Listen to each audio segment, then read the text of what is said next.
The divorce papers arrived at 9:17 a.m., sealed in a thick white envelope, stamped and signed, placed gently on the glass desk outside the managing partner's office in Midtown Manhattan. Nathan Cole was not there to receive them. He was still in a luxury hotel suite downtown, curtains half drawn, city light spilling across silk sheets, his phone face down beside him.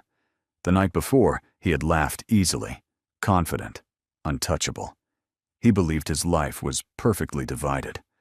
Work in one hand, pleasure in the other, and a pregnant wife at home who would never dare to leave. Across the city, Elena Brooks stood alone in a quiet apartment in Queens. The radiator clicked. A mug of coffee sat untouched on the counter, her belly pressed gently against the fabric of her sweater as the baby shifted, unaware that everything had already changed. She did not cry. She did not scream. She did not call him. Instead, she checked the delivery confirmation on her phone. Delivered. Signed for. Received. That envelope was not sent in anger. It was sent in clarity. For months, Elena had been invisible, her name removed from accounts, her career paused for the baby, her opinions dismissed as hormones. Nathan had mastered the art of control without ever raising his voice. He told her it was love. He told her it was protection. He told her she should be grateful. And she almost believed him. At Nathan's office, assistants whispered when they saw the return address. Legal? Personal. Urgent. One of them hesitated before knocking on the frosted glass door, unaware that this single knock would begin the collapse of a man who thought consequences were for other people. Elena sat down slowly on the edge of her bed and placed a hand over her stomach. "I chose us," she whispered, "even if he never did." In that moment, she knew something Nathan didn't. He thought the divorce papers were the beginning of a fight. But for Elena Brooks, they were the final move of a game she had already won. And Nathan Cole was about to learn the truth in the most public way possible. What Nathan didn't know was that the envelope carried more than divorce papers. It carried proof that would destroy everything he built. Nathan Cole had built his mornings to feel untouchable. At 10:02 a.m., he walked into his Midtown office tower, suit perfectly pressed, expression calm, phone already buzzing with congratulatory messages about the deal expected to close that afternoon. From the outside, everything about his life signaled control, money, influence, a name that opened doors without questions. He didn't notice the envelope right away. He dropped his briefcase beside the desk, loosened his tie slightly, and glanced at the Manhattan skyline through the floor-to-ceiling windows. This was the view he believed he had earned. This was the proof that every sacrifice, including his wife's quiet unhappiness, had been worth it. His assistant followed him in, careful with her tone. "There was a delivery for you earlier. Legal documents." Nathan barely looked up. "Put it on the desk." Legal documents were routine. Contracts, NDAs, compliance reviews. Paper was just paper to him, something he signed and moved past. He scanned emails instead, skimming headlines, half smiling at a message from Madeline sent an hour earlier. Said last night was perfect. Call me when you're free. Free. The word amused him. In his mind, Elena was home, doing what she always did. Waiting. Resting. Carrying the child she said she wanted. He told himself she was safe, provided for, lucky. He told himself she needed him more than he needed her. That belief settled comfortably in his chest. When he finally picked up the envelope, his fingers paused. Not because he recognized the return address, but because the weight of it felt wrong. Too heavy. Too deliberate. He slid a Montblanc pen aside and opened the flap. The first page stopped his breath. Petition for dissolution of marriage. For a moment, the room went silent. The hum of the city disappeared. Nathan read the line again, slower this time, as if the words might rearrange themselves into something less threatening. They didn't. His jaw tightened. His first reaction wasn't guilt. It wasn't sadness. It was disbelief. She wouldn't, he muttered. Because in Nathan Cole's world, Elena Brooks wasn't the woman who left. She was the woman who endured, the woman who adjusted, the woman who stayed quiet so his life could stay loud. He didn't know it yet, but the life he thought was secure had already cracked. And the next page was about to shatter it completely. The message arrived at 11:43 a.m., while Elena Brooks was standing in line at a small pharmacy near her apartment. Her phone vibrated once in her hand. She almost ignored it. Unknown numbers had become common lately. Billing departments, automated reminders, people who wanted answers she didn't have. Elena glanced down out of habit, expecting nothing more than noise. Instead, she saw a name she recognized instantly. Madeline. The message was short, casual, intimate in a way that made Elena's chest tighten before her mind could catch up. Next time, let's stay longer. I hate sneaking out before sunrise. He says he's tired, but I know it's just his wife. The floor seemed to tilt. Elena didn't breathe at first. The hum of the pharmacy faded, replaced by a rushing sound in her ears. She read the sentence again, slower, as if it might dissolve into something harmless if she gave it time. It didn't. Her hand instinctively moved to her stomach, a reflex born of months of protecting something fragile. The baby shifted slightly, unaware that the world had just cracked open. This wasn't suspicion anymore. It wasn't intuition or insecurity or hormones. It was confirmation. Elena stepped out of line without speaking, ignoring the annoyed glance from the woman behind her. She walked outside into the cold air, leaning against the brick wall, as her body caught up with the truth her mind had already accepted. Her phone buzzed again. Another message from Madeline. "Oh my God, please tell me that didn't go to you." Elena closed her eyes. There it was. Panic. Recognition. Proof. For a few seconds, she considered replying. 1,000 responses flashed through her mind. Anger, sarcasm, grief, confrontation. She imagined asking why, asking how long, asking what she had done wrong, but she typed nothing. Instead, she took a screenshot, then another. She opened her email and forwarded the images to Rachel and Nguyen with a single line. "She sent this by mistake." Rachel replied within minutes. "Don't answer. Don't block her. Save everything." Elena slid the phone back into her coat pocket, her hand steady now in a way that surprised her. The pain was still there, sharp and deep, but something else had surfaced beneath it. Clarity. Nathan hadn't just betrayed her. He had lied so easily that another woman felt comfortable mocking her existence. That realization didn't break Elena. It hardened her. Inside a midtown office tower, Nathan Cole was still smiling, still confident, still unaware that one careless message had shifted the balance of power completely. Because Elena Brooks no longer needed to guess. She had the truth in writing. And that truth was about to cost him far more than he imagined. What Elena didn't know yet was that this message was only the smallest crack in a lie that was about to collapse from every direction. No, Nathan didn't come home that night. At least, not in the way he used to.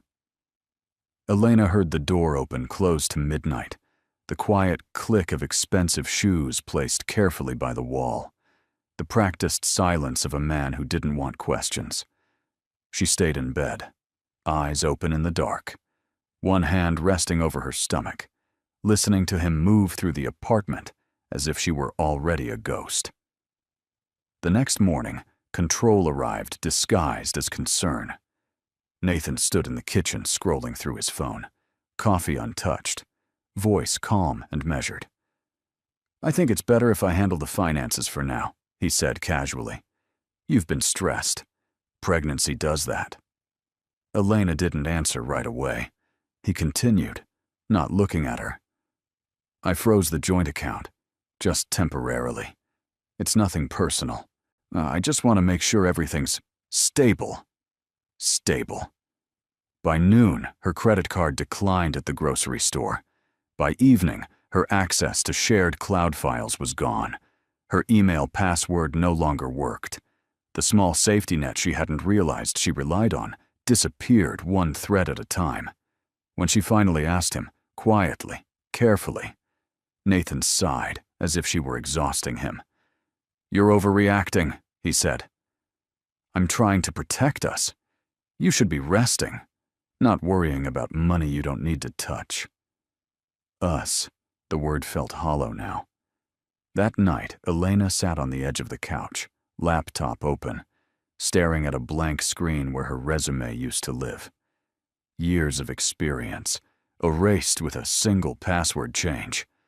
Her phone buzzed once, a message from Nathan. So please don't make this harder than it needs to be.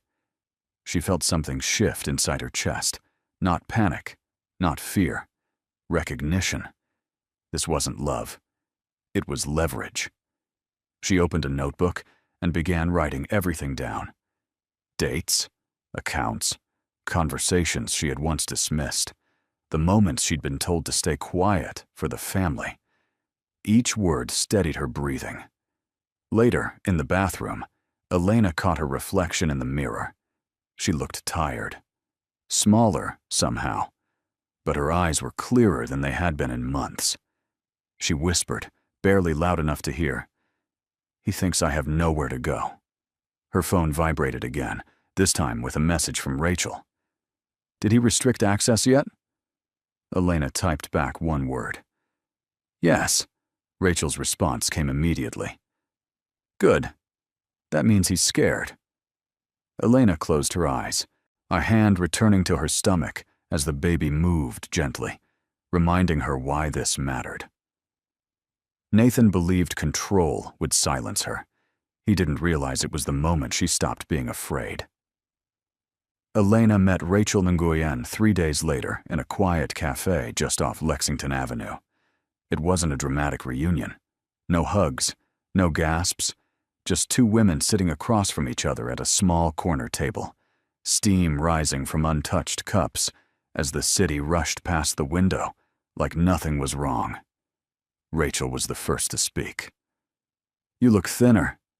Elena gave a tired smile. "I feel clearer." Rachel studied her for a moment longer, the way she always had back when they worked in the same office years ago. Back then, Elena had been sharp, analytical, the kind of mind people underestimated until it was too late. Rachel hadn't forgotten that version of her. "Tell me everything," Rachel said. So Elena did. She didn't cry. She didn't exaggerate. She laid out the facts the way she used to present risk assessments, dates, behaviors, financial shifts, the message from Madeline, the frozen accounts. Rachel listened without interrupting, her expression tightening with every detail. When Elena finished, there was a long pause. Then Rachel said quietly, "He didn't just cheat on you." Elena looked up. "He isolated you, financially, professionally, emotionally." "That matters," Rachel continued. "Judges don't ignore patterns like this anymore." Elena swallowed. "He thinks I'm dependent." Rachel nodded. "Men like him always do." She pulled out a slim folder from her bag and slid it across the table. Inside were blank forms, checklists, timelines. "But this isn't about revenge," Rachel said. "It's about safety. Yours and the baby's. We move carefully. We document everything. And we don't warn him." Elena's hands trembled as she touched the folder. Not from fear, from relief. "For months," she said quietly, "everyone treated me like I was fragile, like I couldn't handle the truth." Rachel's voice softened. "You're not fragile. You were contained." Something in Elena's chest cracked open. Not pain this time, but release. Rachel leaned forward. "One more thing you need to understand. Once he realizes he's losing control, he will escalate." Elena nodded slowly. "I know." "And when he does," Rachel added, "you won't be alone." As Elena stood to leave, she felt the baby move again, steady and strong. For the first time since the truth came out, she allowed herself a small, dangerous thought. Oh, maybe this wasn't the end of her life. Maybe this was the moment it quietly began again. The deeper Rachel looked, the quieter the room became. They were seated at Elena's small dining table, papers spread out in neat rows. Elena's old laptop humming softly as Rachel scrolled through bank statements and archived emails Elena had managed to recover. Outside, traffic moved on, indifferent. Inside, something far more dangerous was taking shape. "This doesn't line up," Rachel said finally. Elena's stomach tightened. "What doesn't?" Rachel turned the screen toward her. "These transfers, they're not random. They're timed. Always after you signed something. Always using your name." Elena stared at the numbers, her mind struggling to connect them. "My name how?" "As authorization," Rachel replied. "Your digital signature, your old credentials. He didn't just cut you off, he used you." The words landed heavier than any confession of infidelity ever could. Rachel continued, her voice low but precise. "Nathan routed personal expenses and high-risk payments through accounts that list you as a secondary approver. On paper, it looks like joint decisions. If anything gets flagged, the liability doesn't stop with him." Elena felt cold spread through her chest. "He told me it was paperwork," she whispered. "He said it was easier if I signed because I was already listed." Rachel nodded. "That's how this works. He needed insulation, and you were convenient." The baby moved sharply, as if reacting to the tension in Elena's body. She pressed her palm to her stomach, fighting the sudden wave of nausea. "So if this explodes," Elena said slowly, "he planned to let it fall on me." "Yes," Rachel said without hesitation. "And he assumed you'd never notice, or that you'd be too scared to fight back." For a long moment, Elena said nothing. She thought about the nights she'd trusted him blindly, the way he'd smiled while handing her documents, the tone he used when he said, "It's just routine." That realization hurt more than Madeline ever could. Rachel closed the laptop. "This is no longer just a divorce. This is exposure, and it changes everything." Elena looked up. Her voice was steady now. "What do we do?" Rachel met her gaze. "We document, we protect you, and we make sure the truth surfaces in the right order." Elena nodded once. That night, alone in bed, she stared at the ceiling, listening to the building settle around her. She finally understood what she was up against. Nathan hadn't just betrayed her heart. He had gambled with her future. And for the first time since all of this began, Elena wasn't just leaving. She was preparing to survive and make sure he couldn't do this to anyone else again. By the end of that week, Elena Brooks had lost almost everything that once made her feel anchored. Her phone rang less. Messages stopped. Even the polite check-ins from Nathan's family disappeared, replaced by silence so complete it felt intentional. When she tried to log into her professional certification portal, the password had been changed. When she opened her email, half her folders were gone. Years of work, contacts, references, proof she had ever mattered outside that apartment, vanished without warning. Nathan didn't yell. He didn't threaten. He simply erased her. The final blow came on a Friday afternoon, when Elena checked the mailbox downstairs and found a formal notice addressed to her name. Not from a court, not from a bank, from the building management. Her lease, once guaranteed under Nathan's income, was now under review. Until further notice, her residency status was conditional. She stood in the lobby holding the letter, the weight of it sinking into her chest. Around her, people came and went, carrying groceries, laughing into phones, living lives that hadn't collapsed overnight. For the first time since everything began, Elena felt the fear break through. Not fear of Nathan, fear of the future. That night, she sat on the floor of her apartment, back against the couch, surrounded by boxes she hadn't realized she'd started packing. The baby kicked softly, as if asking why she was so still. "I'm trying," she whispered. "I promise." Her phone buzzed. A message from Nathan. "We should talk. This is getting out of hand." Out of hand. As if her life were a mess he had to clean up. She didn't reply. Instead, she called Rachel. "I don't know how much longer I can hold this together," Elena admitted, her voice cracking for the first time. Rachel didn't sugarcoat it. "This is the pressure point. He's trying to break you before court. If you fold now, he wins everything." Elena closed her eyes. "And if I don't?" Rachel paused. "Then it's going to get worse before it gets better." After the call ended, Elena sat alone in the dark, listening to the distant sirens, the hum of the city that didn't care who survived and who didn't. For a brief, terrifying moment, she wondered if Nathan had been right, once if she really had nothing without him. Then the baby moved again, stronger this time. Elena inhaled deeply and stood up. She had nothing left to lose, and that, she realized, made her more dangerous than Nathan had ever imagined. Elena signed the papers at dawn. The city outside her window was still half asleep, wrapped in a gray silence that made everything feel suspended. She sat at the small kitchen table, wearing an oversized sweater, her hair pulled back without care. The documents were spread neatly in front of her, clipped and organized the way Rachel had taught her to do it.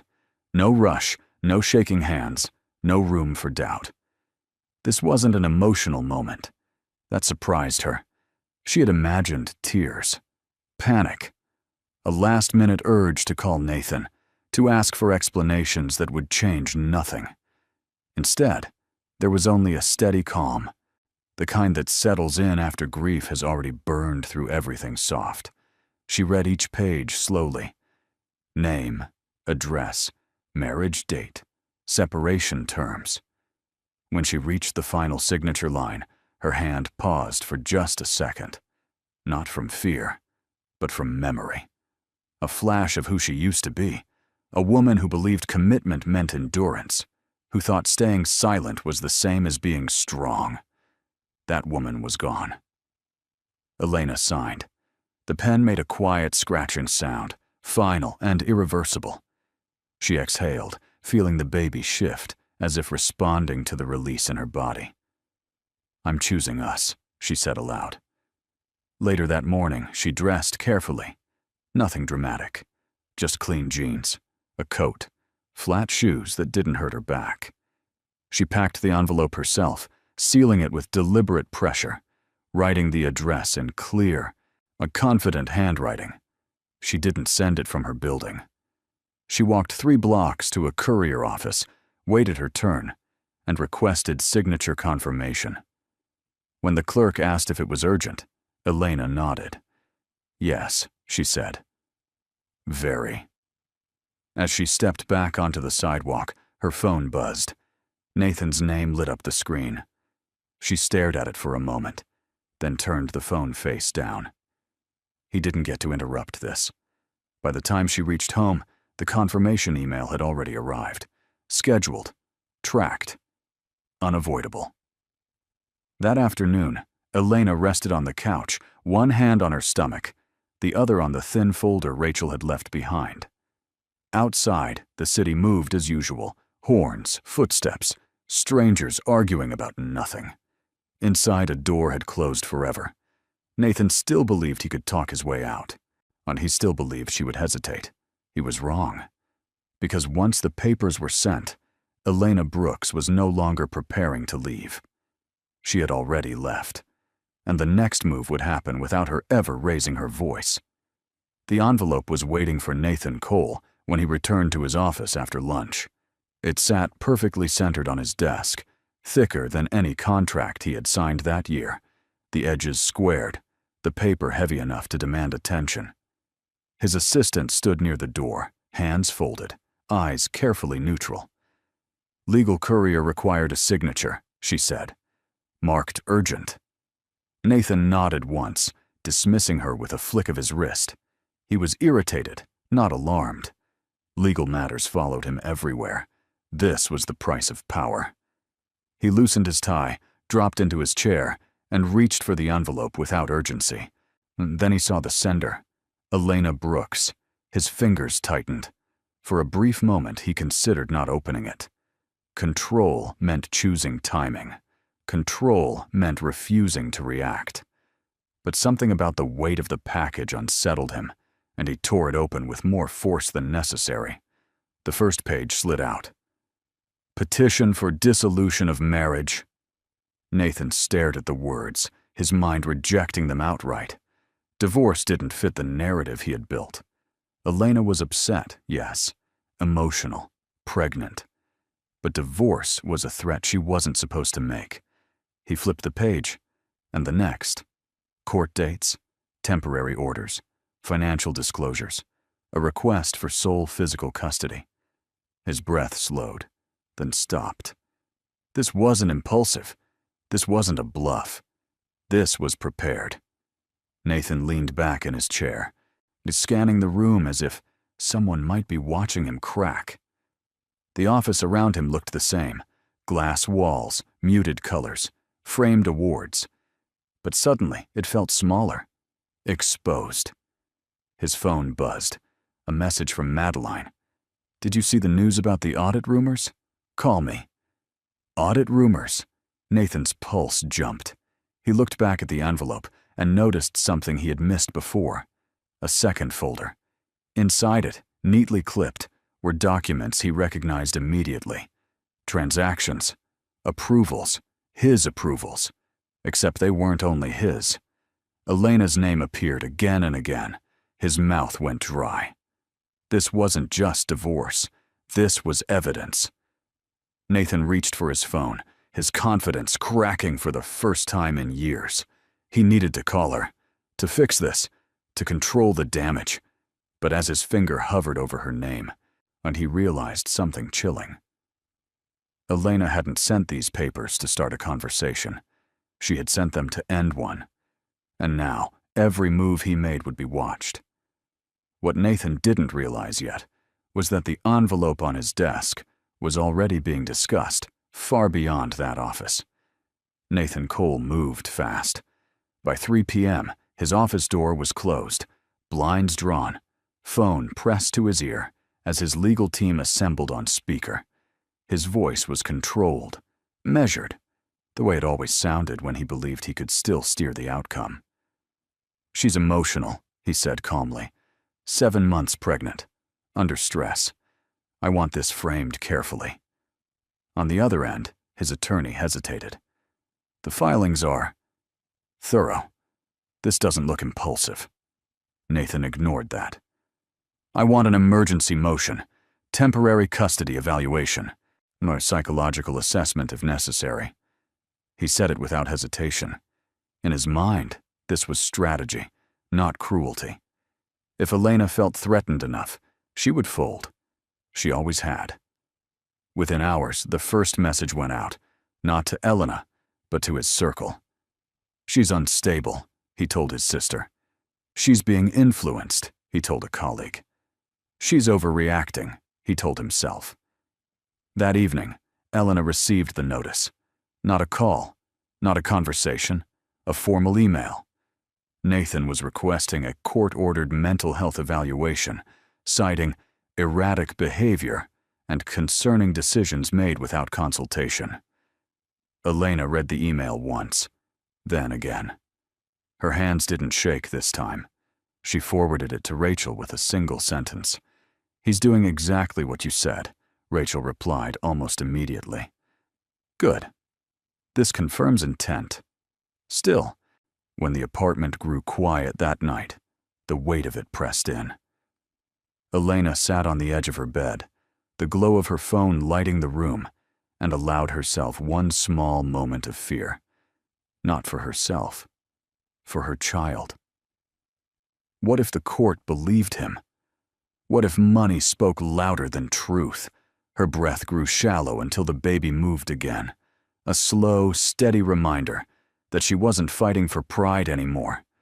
She was fighting for safety. Across the city, Nathan poured himself a drink and stood by his window, watching traffic far below. He told himself he was doing what had to be done. That power required difficult choices. But beneath the confidence, something else stirred. Uncertainty. Because Elena hadn't reacted the way she was supposed to. No angry calls, no desperate messages, no tears to exploit. Just silence. And silence, so Nathan was beginning to realize, was far more dangerous than panic. What he didn't know was that his counterattack had already triggered protections he couldn't undo, and the court would soon see his move for exactly what it was. The court notice arrived the next morning, but it wasn't the threat Nathan thought it would be. Elena read it at her kitchen table, sunlight spilling across the paperwork, her posture straight, her breathing calm. The language was formal, intimidating by design. Requests for evaluation, concerns raised, insinuations carefully wrapped in legal phrasing. A lesser version of herself might have crumpled under the weight of it. This version didn't. She picked up her phone and called Rachel. "He's trying to paint me as unstable," Elena said evenly. Rachel's voice was calm on the other end. "We expected that. Now we show them who you actually are." That afternoon, Elena opened a folder she hadn't touched in years. Inside were remnants of her former life, certifications, performance reviews, risk models she'd built from scratch, emails praising her judgment during volatile market periods, back when she worked 12-hour days and people listened when she spoke, back when Nathan introduced her as brilliant instead of sensitive. Rachel reviewed the documents carefully.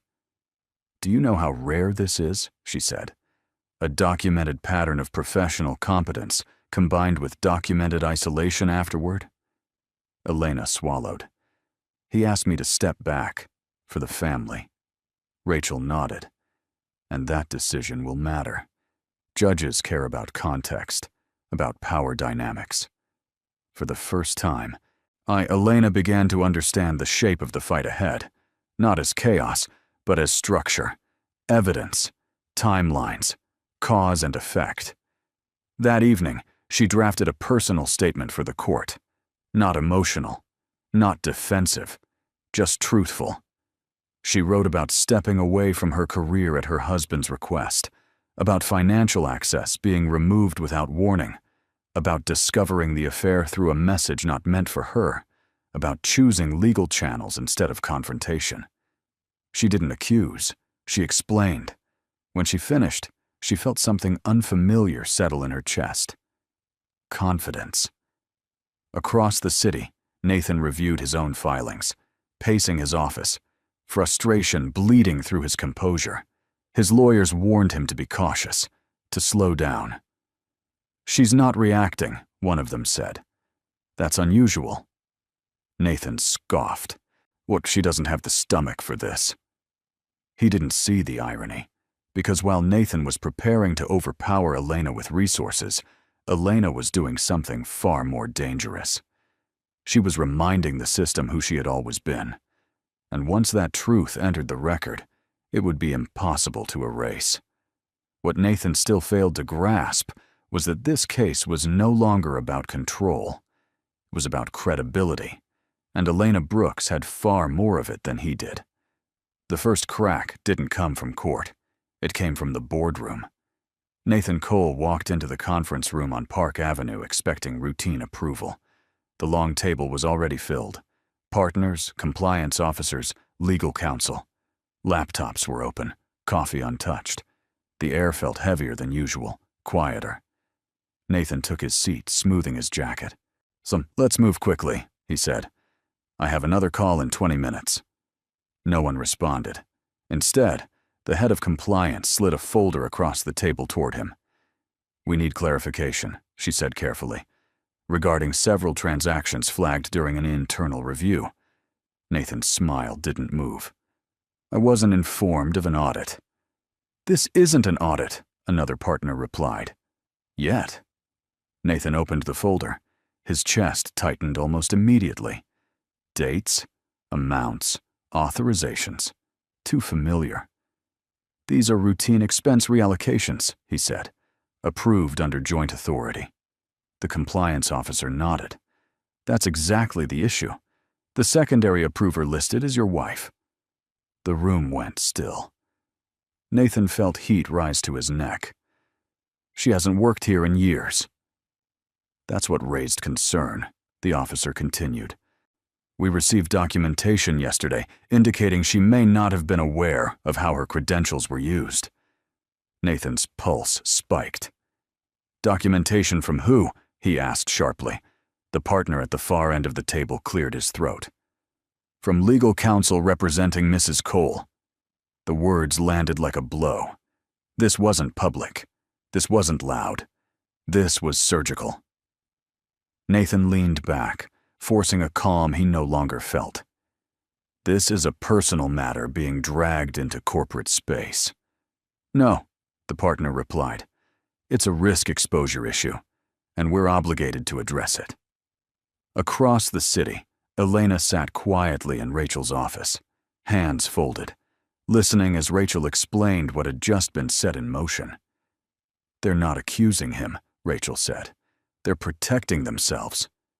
Elena nodded. She understood that language now. Protection. Liability. Distance. Back in the boardroom, Nathan realized something chilling.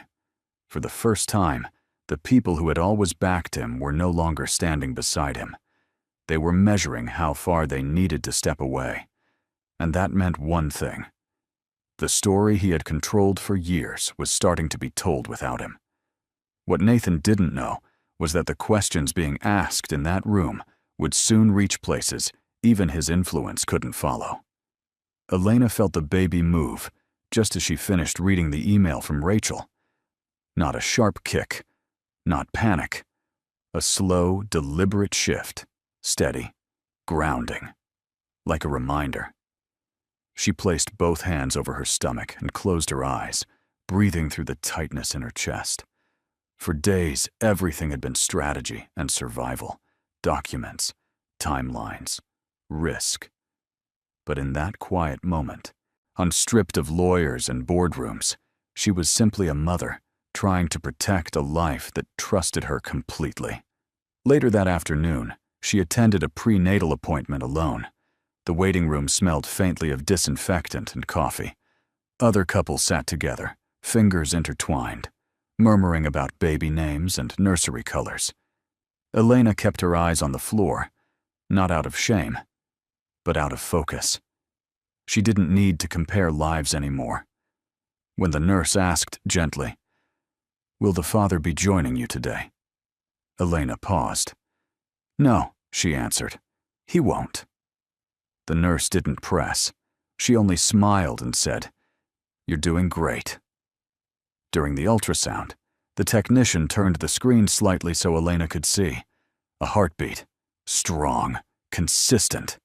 Alive. Tears slipped down Elena's temples, silent and unstoppable. I promise," she whispered under her breath, barely audible. "I will not let him grow up thinking control is love." That evening, back in her apartment, Elena recorded a short video on her phone. It wasn't for social media. It wasn't for court. It was for her child. "If you ever wonder why I chose the hard road," she said softly, "it's because I wanted you to grow up free, even if that meant I had to be brave before I felt ready." She saved the file and locked it away. Across town, Madeline Shaw sat alone in a sleek apartment, scrolling nervously through her phone. Messages from Nathan had stopped. Whispers were circulating. Quiet ones. Dangerous ones. She opened a group chat with friends and typed without thinking. "I didn't know he was using his wife like that, I swear." The message lingered for half a second too long. Then it sent. Madeline's eyes widened. She tried to delete it. Too late. Because sometimes the most devastating truths don't come from investigations or courtrooms. They come from careless moments, when someone forgets to protect themselves. And that single message was already moving toward the one place neither Nathan nor Madeline could control anymore. Nathan Cole showed up at Elena's building just after sunset. He didn't announce himself. He didn't text first. He stood in the narrow hallway outside her apartment, suit jacket wrinkled for the first time she could remember, jaw tight, eyes sharp with something close to panic. Elena saw him through the peephole. For a moment, her body reacted before her mind did. Muscle memory, the old instinct to brace herself. Then she straightened, unlocked only the security latch, and opened the door a few inches. Nathan didn't smile. "We need to talk," he said, voice low, urgent. "Now." "There's nothing to talk about," Elena replied calmly. His gaze dropped to her stomach, then flicked back to her face. "You don't get to do this alone. You're making things worse." Elena studied him. The man who once controlled every room now looked uncertain, crowded by walls he couldn't buy his way out of. "You should leave," she said. Nathan laughed sharply. "Don't act like you're in charge. You think you won something? You don't even understand what you've started." She didn't raise her voice. "I understand exactly what I started." That's when he snapped. "You wouldn't survive 5 minutes without me," he hissed. "You don't have the money. You don't have the connections. Everyone knows you're unstable." The word hung in the air. Elena felt it land and pass through her without sticking. "That's interesting," she said softly, "because the board didn't seem to think so." Nathan froze. "What did you say?" he demanded. Before she could answer, his phone buzzed. Once. Then again. He glanced at the screen, color draining from his face. Madeline. Multiple messages. Missed calls. Then an email notification preview flashed across the top of his screen. "Regarding your wife. Screenshots attached." Nathan's hand tightened around the phone. Elena watched as the shift happened, the exact moment he realized the ground beneath him was gone. "You did this," he said, voice cracking with anger and fear. "No," Elena replied. "You did." She leaned slightly against the doorframe, steady, unafraid. "I just stopped covering for you." For a long second, Nathan looked at her, as if seeing her for the first time. Then he stepped back. Not because she asked, because he understood something far worse than rejection. He had lost control, and there was nothing he could do to get it back. That night, Elena couldn't sleep. The apartment was quiet in a way that felt heavier than silence, like the walls themselves were listening. Streetlight spilled through the window, painting soft lines across the ceiling as she lay on her side, one arm curved protectively around her stomach. The baby moved again. Slow, intentional. Elena inhaled and let the air settle deep in her chest. She had spent days being strong for courts, for lawyers, for systems that demanded clarity and proof. But here, alone in the dark, she allowed herself to be something else. Honest. "I know this is scary," she whispered, on her voice barely sound. "It's scary for me, too." The baby kicked gently, not in distress, but presence, a reminder that she wasn't imagining the stakes. This wasn't theory or pride or revenge. This was a life that would one day ask questions she needed to be able to answer. She thought about the kind of home she wanted to build. Not a perfect one, not a rich one, a safe one. She imagined a future where silence wasn't used as punishment, where love didn't come with conditions, where control wasn't mistaken for care. She imagined bedtime stories, laughter in small kitchens, a child who didn't learn fear by watching it. Tears slid quietly into her hair. "I will never teach you to stay where you're hurt," she said, "even if leaving costs me everything." The fear that had followed her for weeks loosened its grip, not because the danger was gone, but because her reason was stronger than it. Across the city, Nathan sat alone in his office long after everyone else had gone home. The lights of the skyline no longer impressed him. His phone buzzed repeatedly with messages he didn't answer. He replayed Elena's calm voice in his head, unable to reconcile it with the woman he thought he knew. He had underestimated her, and now he was running out of places to hide. Back in her apartment, Elena finally closed her eyes. Her breathing slowed. For the first time since the truth came out, sleep found her. Not as escape, but as rest. Tomorrow would bring more conflict, more pressure, more consequences. But tonight, she had made a promise, and that promise was unbreakable. Well, what Elena didn't know was that someone unexpected had just stepped into the story, and the next day would change the balance completely. Elena was folding laundry when Rachel called. Her tone was different this time, measured, alert. "I need you to listen carefully," she said.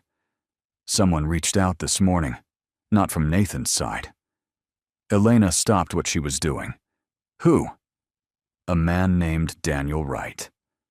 The name stirred something distant, familiar but out of place. "He's an independent investor," Rachel continued. "Low profile. He asked to speak to me after seeing internal chatter about Nathan's situation.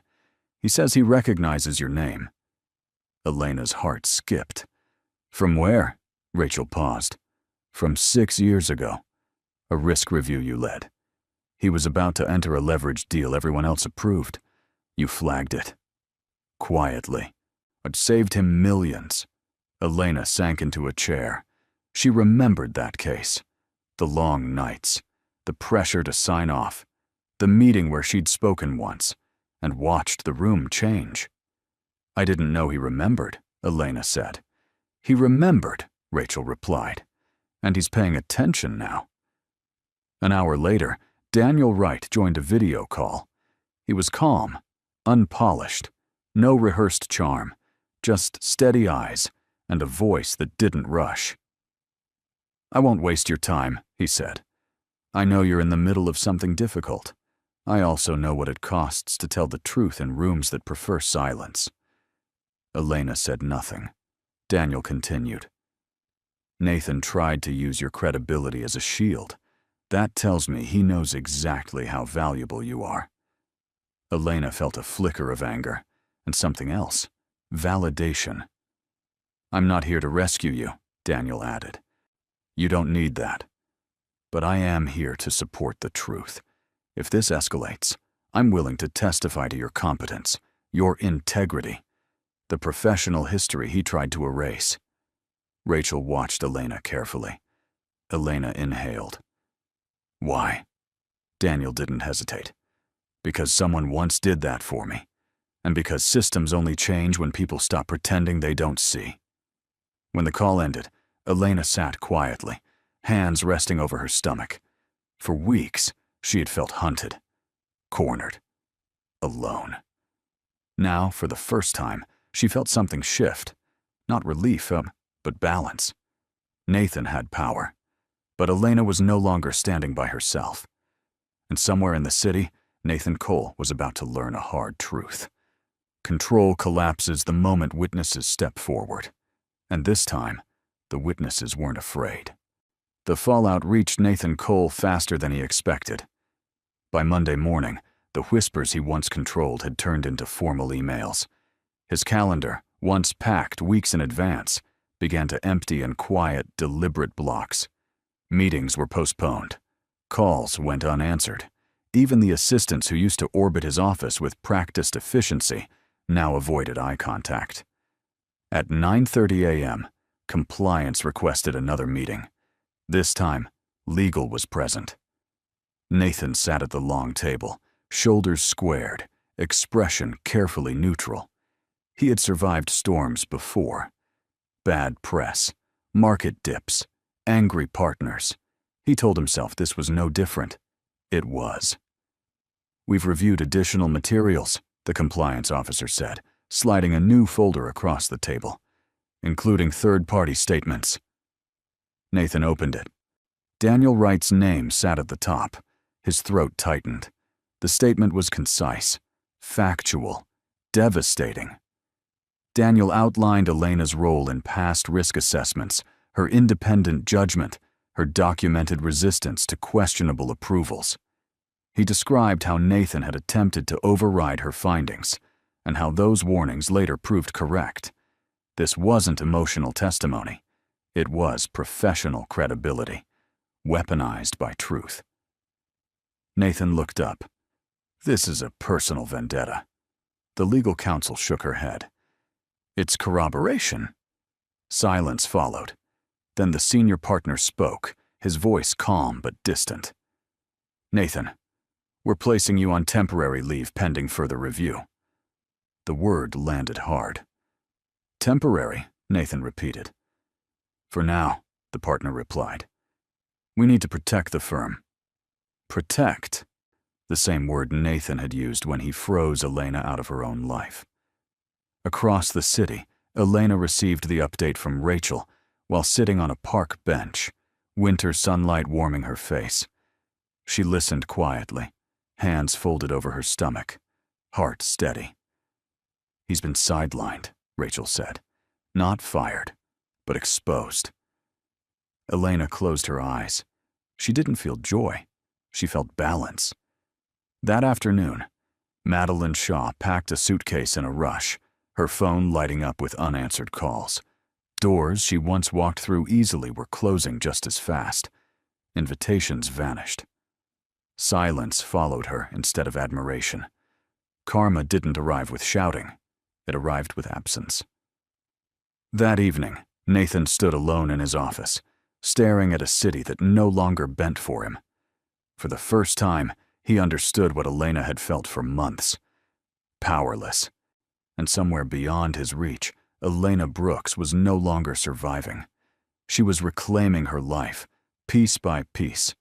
What Nathan didn't know was that the final reckoning wouldn't come from the board or the court, but from the one thing he never learned to face: consequences without escape.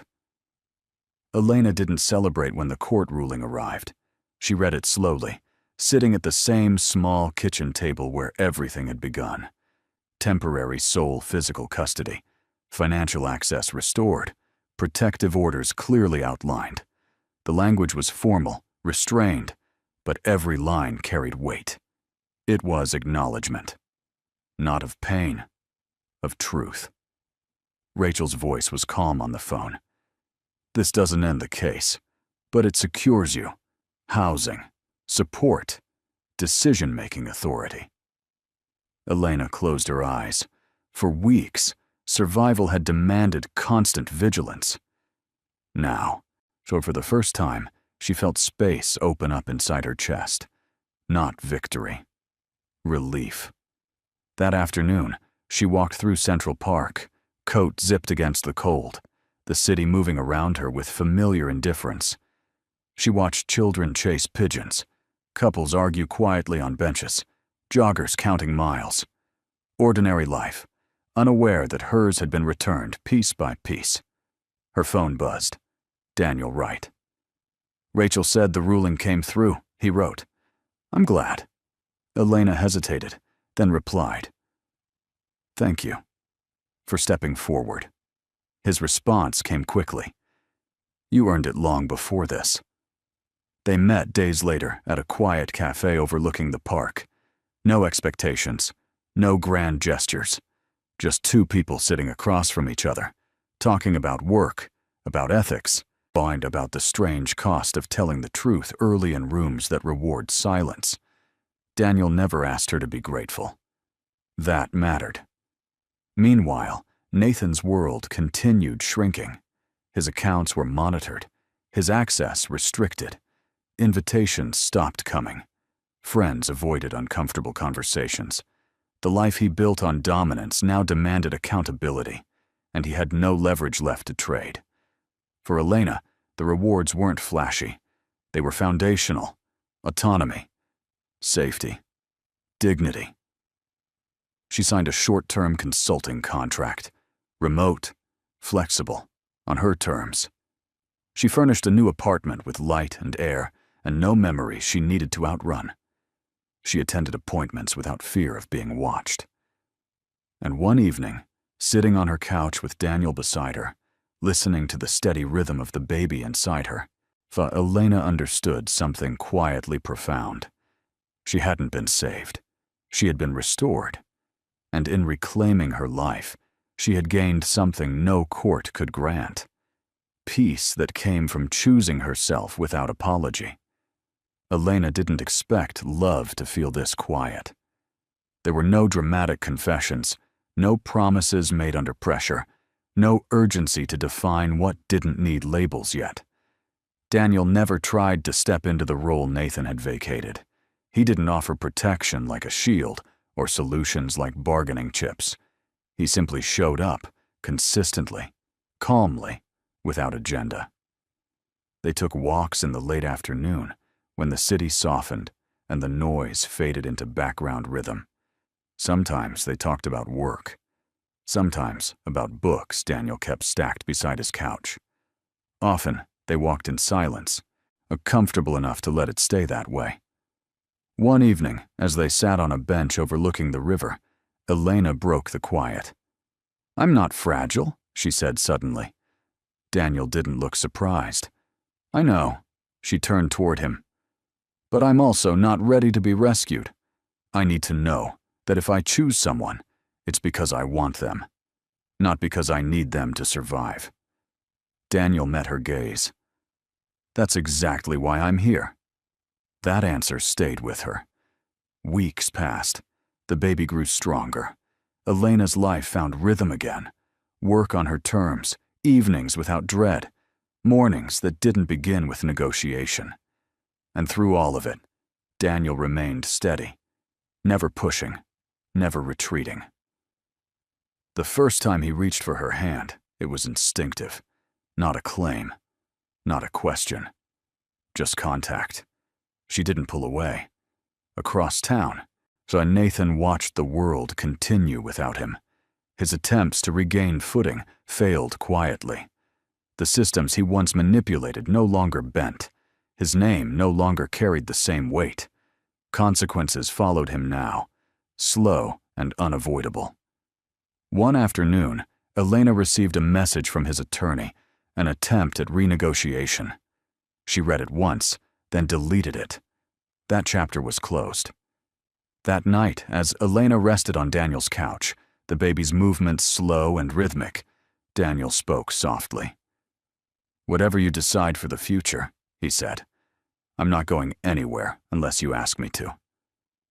Elena smiled, a warmth settling in her chest. For the first time, love didn't feel like risk. It felt like choice, and that made all the difference. She hadn't escaped one life to be carried into another. She had walked into something new, on her own feet, and with her heart fully intact. Elena's wedding was small. No ballroom, no headlines, no spectacle meant to prove anything to anyone else. It took place on a quiet spring morning, under pale trees just beginning to bloom, the air clean with the promise of new starts. She wore a simple dress that moved easily when she walked. Daniel stood beside her, steady and calm, not as a savior, not as a replacement, but as a man who had waited until she chose him freely. When she spoke her vows, her voice didn't tremble. "I promise to walk beside you," she said, "not behind you, and not ahead of you, only beside." Daniel smiled, eyes warm. "That's all I've ever wanted." Their child slept peacefully in a bassinet nearby, surrounded by quiet laughter and soft sunlight. Protected. Loved. Free from the shadows that once threatened to define Elena's life. Across the city, Nathan Cole watched a different future unfold. His appeals stalled. His reputation never fully recovered. Invitations dried up. Deals went elsewhere. People remembered, not the man he tried to present, but the patterns he couldn't erase. He learned the hardest lesson too late. Power without integrity collapses inward. No one needed to punish him. Life already had. Elena never spoke his name again. She didn't need closure from someone who no longer had access to her peace. Her days filled with meaningful work, chosen family, and a love that grew without fear. Mornings began without anxiety. Evenings ended without apologies. And the child she once protected inside her now laughed freely in rooms that felt safe. One night, sitting on the porch with Daniel, Elena watched the lights dim across the neighborhood and realized something quietly extraordinary. The life she once begged for understanding had finally answered her, not with explanations, with fulfillment. She had lost a marriage built on control and gained a life built on choice. That was the reward no courtroom could grant. That was the justice that lasted. Because sometimes, the most satisfying ending isn't watching the villain fall. It's watching the woman rise, whole, loved, and finally at peace. So, the story has come to a close. And if you're still here with us at this moment, truly still here, then maybe, just maybe, something in this journey has touched your heart in a quiet but real way. What Elena's story reminds us is not about revenge or winning louder than someone else. It's about choosing yourself when it's hardest, and understanding that dignity is not something anyone can give or take away. It's something you claim. The Stoics believed this deeply. Marcus Aurelius once wrote, "You have power over your mind, not outside events. Realize this, and you will find strength." Elena didn't control what was done to her, but she controlled how she responded, and that changed everything. Life will test us with betrayal, fear, and moments where silence feels safer than truth. But as Epictetus taught, circumstances don't make the man, they only reveal him. Hard moments reveal who we are becoming, not who we are failing to be. Healing doesn't always look dramatic. Sometimes it looks like walking away without shouting. Sometimes it looks like choosing peace over proving a point. And sometimes, it looks like trusting that a better chapter will meet you when you stop settling for less than respect. If this story resonated with you, please take a moment to like, share, and subscribe to the channel. Your support helps us continue telling stories that heal, empower, and remind us we're not alone, and it's never too late to rise. This story is a work of fiction created for storytelling, reflection, and emotional inspiration. Any names, characters, businesses, locations, or events portrayed are entirely fictional and used solely to convey themes related to personal growth, resilience, and healing. The situations described are not intended to represent real individuals or actual legal cases. While the emotions and challenges shown may feel realistic and relatable, they are shared to encourage thoughtful discussion rather than to provide legal, medical, or financial advice. Viewers should understand that real-life situations can vary widely, and outcomes depend on individual circumstances. This content is designed to explore human experiences, moral choices, and emotional strength through narrative storytelling. If this story resonates with you, we encourage you to reflect on its themes in a personal way and seek professional guidance when facing real-life challenges. Our goal is to inspire, not to mislead, and to create a safe space for meaningful stories and conversations.